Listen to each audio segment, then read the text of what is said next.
Olá, alunos! Vamos hoje dar continuidade à nossa aula sobre aliancismo.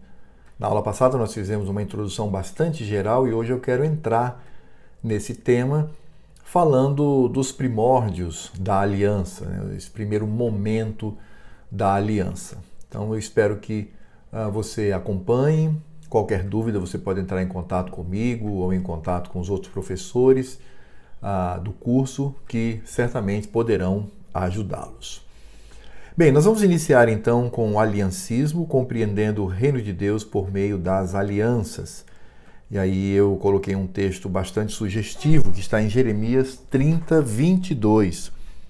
Vós sereis o meu povo e eu serei o vosso Deus. Uma frase muito simples, mas extremamente significativa para que a gente entenda este assunto. Eu quero iniciar mostrando para vocês o gráfico, conforme eu havia dito na aula passada, só que esse gráfico agora ele está bastante completo, quero que você dê uma olhada, e você vai perceber que esse gráfico ele está dividido na parte de cima, reino do Pai, reino do Messiânico e o reino da Trindade. São, portanto, 3 momentos. No reino do Pai, nós temos a criação, que está aí nessa parte, nessa primeira divisão. Aí temos a queda, que é essa parte vermelha que você está vendo aí. Em seguida, nós temos o Velho Testamento, até a primeira vinda de Cristo. Depois temos a vinda de Cristo e a inauguração dos últimos dias, até a segunda vinda de Cristo. E aí, após a segunda vinda de Cristo, nós temos o dia do Senhor, o grande dia do Senhor, que é o dia de julgamento, e aí partimos para novos céus e nova terra. E aí você vai perceber que esse reino de Deus que está dentro desse momento da aliança da graça é o momento da redenção, conforme você está vendo aí. E o momento anterior é o momento da criação. E nós vamos então estudar parte por parte para entendermos como que se dá este processo, certo? Então vamos lá, vamos tratar então do nosso assunto falando do momento criacional, da criação. Então vamos lá.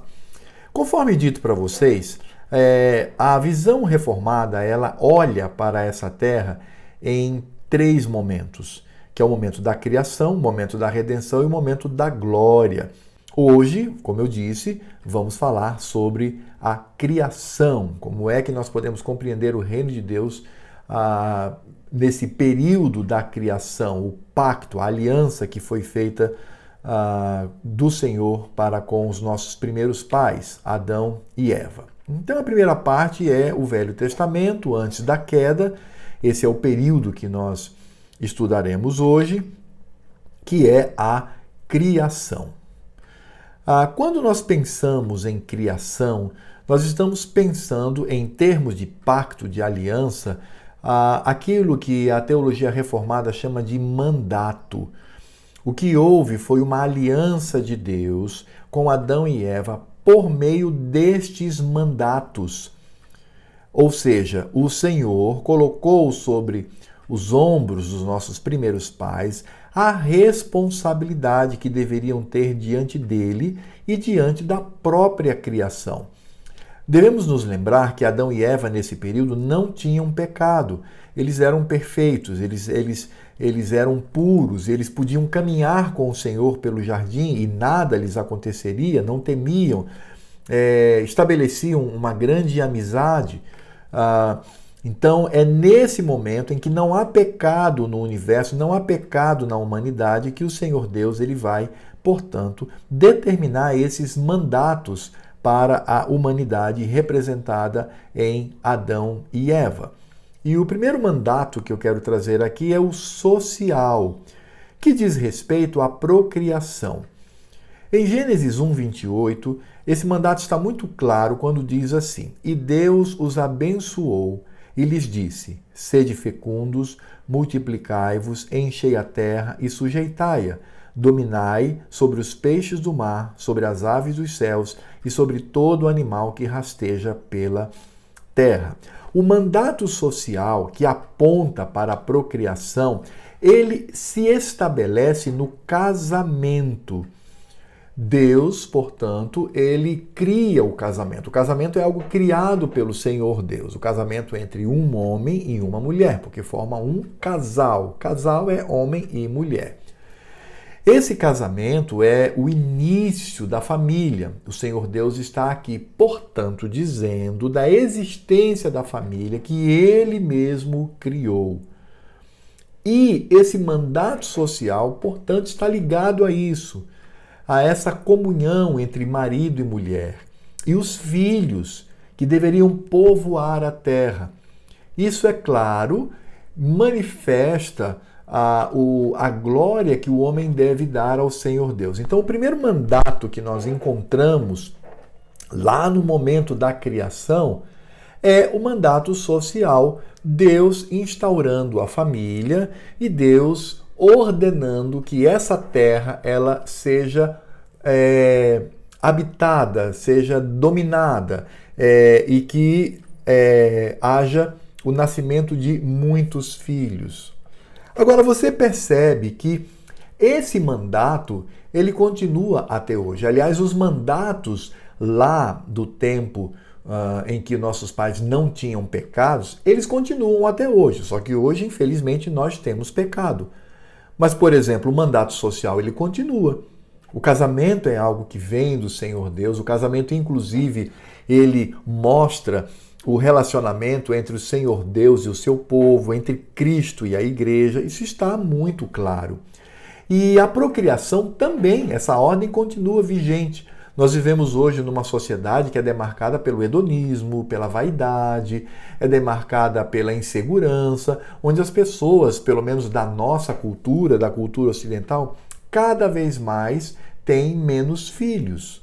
Mas isso não vem de Deus. O Senhor Deus diz que nós deveríamos procriar. Cada casal, sendo obediente ao mandato social, deveria ter filhos, simplesmente tê-los. E fazer com isso com que o nome do Senhor seja recebedor de toda a glória, de toda a exaltação. E, sobretudo, as pessoas que são crentes, as pessoas que são crentes deveriam obedecer ao Senhor e ter vários filhos. Porque esses filhos seriam educados no Evangelho. E claro, como uma atuação de fé, essas crianças se tornariam homens e mulheres de Deus para habitar a terra. Infelizmente, muitos crentes são influenciados pelo presente século, por essa visão mundana de ter 2, 1 ou nenhum filho. Não é bem assim. A Escritura Sagrada, ela ordena que devemos crescer e multiplicar. E eu me lembro de um pastor amigo meu, sempre que ele fala deste assunto, ele diz que a multiplicação começa a partir do terceiro. Porque você não multiplicou nada, porque pai e mãe são dois, só teve um. Quando você tem dois, você só igualou. Você tem pai e mãe, você tem 2 filhos e igualou. A multiplicação começa com o terceiro. A partir do terceiro filho, você começa a multiplicar. Claro que ele usa essa matemática também de forma humorada, mas há um fundo de verdade aí. É claro que existem casais que possuem problema de saúde, não podem ter mais filhos, ou às vezes nem podem ter filhos, mas existe a opção da adoção. Isso é algo que deve existir entre nós crentes para que crianças e mais crianças elas cresçam no conhecimento do nosso Deus. Então esse é o mandato social. O segundo mandato que nós temos do Senhor para com a humanidade representada em Adão e Eva é o mandato cultural. O mandato cultural seria a cultivação do jardim. Está em Gênesis 2:15. Tomou, pois, o Senhor Deus ao homem e o colocou no jardim do Éden para o cultivar e o guardar. O que nós encontramos aqui? Nós encontramos simplesmente o Senhor Deus colocando sobre o homem, os ombros do homem, o trabalho. Sim, o trabalho não é uma criação por causa do pecado. O trabalho se tornou penoso por causa do trabalho, mas o trabalho ele existe antes da queda. Aliás, o próprio Senhor Deus, ele se apresenta como trabalhador, o próprio Cristo fala isso, do trabalho do nosso Deus. Trabalho aqui é cultivar o jardim, cuidar daquele ambiente que Deus havia criado para a vivência dos seus filhos, homem e mulher, Adão e Eva. Esse cultivar deveria ser cultivado com responsabilidade. É claro que os nossos primeiros pais, como eles não tinham pecado, eles cuidavam perfeitamente daquele jardim. Adão deveria, é claro, se levantar de manhã cedinho e cuidar das plantas, regar, ver o fruto, colher, cuidar dos animais que estavam ali com ele no jardim. Esse era o trabalho, como o trabalho de um fazendeiro, como o trabalho de um agricultor. E o Senhor Deus, é claro, ordenou isto. O trabalho, portanto, nesse sentido, ele é bênção do nosso Deus. Nós, como crentes, nós, como cristãos reformados, não podemos olhar para o trabalho como um mal necessário, onde nós achamos que o ócio é a melhor coisa que existe. Não, o trabalho é bênção do Senhor e nós hoje glorificamos o nome do nosso Deus com o trabalho. Nós devemos evitar e até nos afastar completamente daquela visão dicotômica errônea, não é? Trabalho secular e trabalho da igreja. Então, qualquer coisa que você faça ligado à igreja diretamente, esse é abençoado. Mas o trabalho que você tem para ganhar o seu pão, não. Esse é um mal necessário e ele não pode atrapalhar o trabalho lá da igreja. Isso é um equívoco, isso é uma heresia.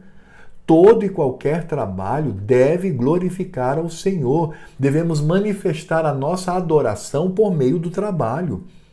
Calvino dizia isso. Os reformadores, os puritanos do passado, diziam: nós também glorificamos ao nosso Deus, alegramos ao nosso Deus em obedecê-lo e trabalhar. Trabalhar para ter o sustento necessário. Aqui estamos antes da queda. Como eu disse, esse trabalho era feito com perfeição. Mas é claro que, mesmo hoje, ainda que tenhamos pecado, é necessário que façamos o trabalho. E não existe trabalho secular e trabalho da igreja. Não existe a visão de que o trabalho de um pastor, ele é santo, puro, bom. E o trabalho de quem é servente de pedreiro, de quem é médico, de quem é engenheiro, de quem é policial, é um trabalho que a gente tem que tolerar. Não. Todos eles glorificam ao Senhor. Deus nos tem vocacionado para o trabalho. Lembre-se agora do seu trabalho. Lembre-se do que você faz ao longo da semana, ok? Pronto. Essa é a vocação de Deus para a sua vida. E é assim que você deve viver ao longo da semana. De segunda a sábado, nós glorificamos o nosso Deus por meio do trabalho. Por quê? Porque é um mandato do Senhor. E esse mandato foi trazido antes da queda. É o pacto do Senhor com a humanidade. Esse é o pacto de Deus com a raça humana, que estava representada ali em Adão e Eva. Então nós vimos que esse pacto do Senhor com a humanidade representada em Adão e Eva antes do pecado se deu pelo mandato social, que é a família e a procriação, é o lar, é a casa, e vimos também o mandato do Senhor para o trabalho, que é o mandato cultural, onde o homem deveria cultivar o jardim, ressaltando mais uma vez que esse trabalho é um trabalho para a glória do Senhor. E o terceiro mandato que eu quero trazer aqui do Senhor para com a humanidade, para com Adão e Eva, é o mandato espiritual. Esse mandato espiritual ele é muito interessante para que entendamos alguns equívocos que são cometidos hoje dentro de muitas igrejas. Muitas igrejas têm vivenciado uma resistência ao que nós chamamos de Dia do Senhor. Onde é que está aqui o mandato espiritual? E o mandato espiritual, assim como o mandato social é a procriação e o casamento, assim como o mandato cultural é a cultivação ou o trabalho, nós temos o mandato espiritual, que é o quê? É a guarda. A guarda do dia do Senhor. Diz assim Gênesis capítulo 2, de 1 a 3. Assim, pois, foram acabados os céus e a terra e todo o seu exército. E, havendo Deus terminado no dia 7º a sua obra que fizera, descansou neste dia de toda a sua obra que tinha feito. E abençoou Deus o dia 7º e o santificou, porque nele descansou de toda a obra que, como Criador, fizera. Veja que esse texto ele está falando claramente sobre a guarda do dia do Senhor. E o que esse mandato tem a nos mostrar? Algo preciosíssimo. Porque primeiro fala, como eu já disse, do dia do Senhor, um dia que deveria ser guardado, um dia que deveria ser celebrado para a glória do Criador. Lembrando que Deus Pai criou todas as coisas por intermédio do Filho, por intermédio de Cristo Jesus. Mas existem outros pontos que nós deveríamos trazer aqui. E um deles é o culto solene.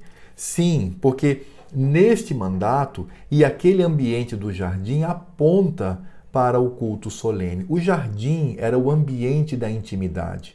Era o ambiente da presença de Deus. Era o ambiente onde homem e mulher, seres humanos, tinham contato direto com o Senhor.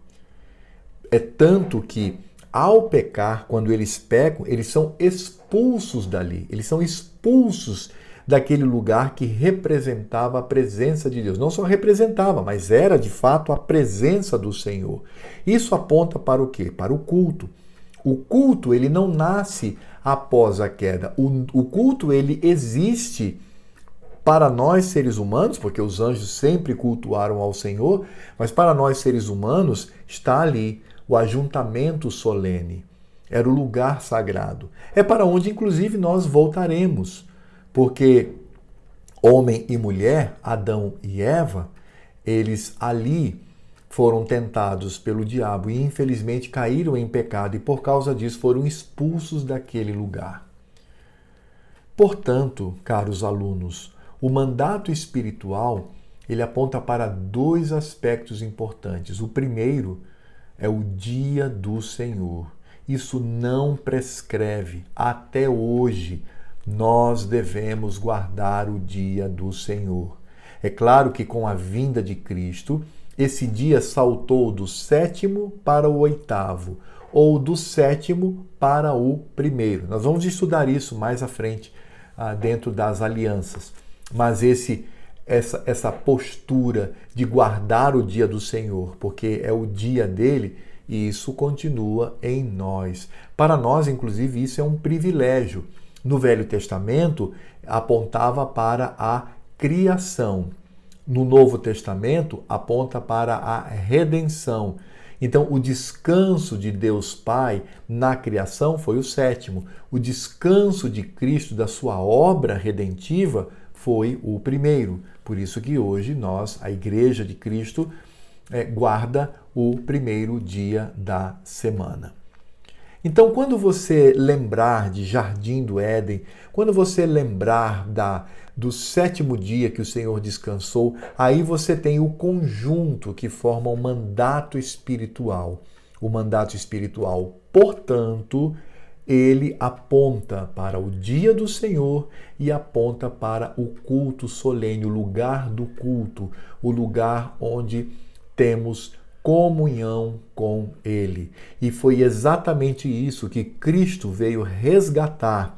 E lembrando que na eternidade nós viveremos, como diz o autor de Hebreus, um sábado eterno. A palavra sábado, Shabat, significa descanso. Então viveremos um descanso eterno na presença do Senhor, ali, contemplando com os nossos próprios olhos. Então voltaremos àquela primeira condição dos nossos pais quando receberam o mandato. E aí, alunos, há um aspecto importante a se dizer sobre isto, porque, de fato, o pecado entrou. Nós vamos ver isso a partir da próxima aula. O pecado entra, mas veja que este pecado, ele foi redimido por Cristo em todos os seus aspectos. Quando nós pensamos, por exemplo, no mandato social e no mandato cultural, que é família, procriação e trabalho, nós vamos encontrar aqui no Salmo 128, quando diz assim, preste atenção neste cântico de romagem. Salmo 128 diz assim: Bem-aventurado aquele que teme ao Senhor e anda nos seus caminhos. Do trabalho de tuas mãos comerás, feliz serás e tudo te irá bem. Tua esposa no interior de tua casa será como a videira frutífera, teus filhos como rebentos da oliveira à roda da tua mesa. Eis como será abençoado o homem que teme ao Senhor. O Senhor te abençoe desde Sião, para que vejas a prosperidade de Jerusalém durante os dias de tua vida. Vejas os filhos de teus filhos, paz sobre Israel. Nós voltaremos nesse texto na próxima aula, falando sobre a queda e a redenção de Cristo Jesus, mas eu já gostaria de ressaltar como aqui nós temos o resgate destes mandatos que o Senhor Deus colocou para a humanidade. E que a humanidade, por causa do seu pecado, tem falhado, mas nós que temos a redenção, sabemos como devemos cumprir. Veja, ele começa dizendo, bem-aventurado aquele que teme ao Senhor e anda nos seus caminhos. E ele, no verso 4, diz, eis como será abençoado o homem que teme ao Senhor. Temer ao Senhor é obedecê-lo. Coisa que Adão e Eva não fizeram lá no jardim, porque comeram do fruto proibido. Temer ao Senhor é guardar o dia para estar com Ele. Temer ao Senhor é cultuá-lo solenemente, junto com todo o povo de Deus. E por que isso é possível? Por causa de Cristo. Cristo traz a redenção para que pudéssemos agora, pelo seu Espírito, realizar os mandatos que o Senhor sancionou, mas agora debaixo da redenção. Agora veja só o que diz a partir do verso 2. Do trabalho de tuas mãos comerás, feliz serás e tudo te irá bem. Trabalho é o mandato cultural. Ele continua dizendo, tua esposa no interior de tua casa será como a videira frutífera, teus filhos como rebentos da oliveira à roda da tua mesa. Mandato social, família, filhos, procriação. Então, meus amados, é muito importante nós entendermos como que se processa lá na criação estes mandatos. E para que fique bastante firme para vocês, eu gostaria de mostrar mais um slide aqui, que é este. Nós temos o mandato social, que está ligado à família, está ligado à procriação. Nós temos o mandato cultural, que é o trabalho, é o cultivar, é o retirar o sustento necessário, e o mandato espiritual, que é o culto solene que nós realizamos ao Senhor como povo de Deus no dia do Senhor, num lugar que se torna sagrado pela presença da igreja ali. Então este é um mandato social, este é um mandato cultural e este é um mandato espiritual. Estes mandatos foram instituídos na criação antes do homem pecar. Mas, infelizmente, o homem pecou. Nossos pais pecaram. E por isso, quando o pecado entra, torna imperfeito aquilo que era perfeito. O mandato social, o mandato cultural e o mandato espiritual. Mas Cristo, ele vem para resgatar, ele vem para salvar, ele vem para santificar. E aí temos em Cristo a possibilidade, ainda que pecadores, de glorificar o nome de Deus com o mandato social através da nossa família e dos nossos filhos, ter os filhos para a glória do Senhor, o mandato cultural, quando nós glorificamos a Deus com o nosso trabalho. Por isso, meu querido aluno, não existe essa história de trabalho secular e trabalho santo, trabalho da igreja. Tudo é trabalho. O trabalho que o pastor realiza na igreja glorifica a Deus da mesma forma como o trabalho que um pedreiro realiza, que um médico, um engenheiro, um policial, que um professor. É para a glória de Deus, é cumprindo o mandato do Senhor. E temos também o mandato espiritual, onde nós temos um dia na semana que é do Senhor. E neste dia nos ajuntamos para cultuá-lo. E isso, obviamente, só é possível hoje porque temos a Cristo Jesus e porque esse pacto das obras, ele se torna pacto da graça. Quando nós pensamos nesta divisão, e aí eu gostaria de trazer novamente esse gráfico, né, para que você veja e perceba. Aqui está a criação, nessa parte laranja em cima, mandato social, mandato cultural, mandato espiritual. E veja que essa aliança dos mandatos, essa aliança das obras, foi instituída pelo Senhor Deus. Então significa dizer que não havia graça nesse período, a graça de Deus não se manifestava? Claro que sim. Mas nesse momento, não para salvar, não era uma graça salvadora, porque o homem já era salvo, ele não tinha pecado. Mas a graça de Deus, a misericórdia de Deus se manifesta ali, pelo simples fato de conceder ao homem o privilégio dos mandatos, família, trabalho e espiritualidade. Isso é manifestação da graça de Deus. Mas infelizmente a queda veio para romper com isto. E quando rompe, surge então a aliança da graça. Deixa de ser aliança das obras. Embora essas obras continuem aqui, os mandatos continuam, família, filhos, trabalho, culto, dia do Senhor, permanecem. Mas agora o pacto de Deus, a aliança de Deus não se dá mais nesta modalidade de trabalho, de labor, do homem fazer, tendo filhos, exercendo a vontade do Senhor, enfim. Agora nós temos a aliança da graça de Deus que acontece após a queda, e é o que nós vamos estudar a partir da próxima aula. Bem, meus queridos alunos, um grande abraço. Eu espero que vocês tenham compreendido esta lição e tenham entendido a estrutura que está por trás desta criação de Deus para com os nossos primeiros pais, para depois entender, no pós-queda, a sua obra graciosa em Cristo Jesus. Um grande abraço e até a próxima aula.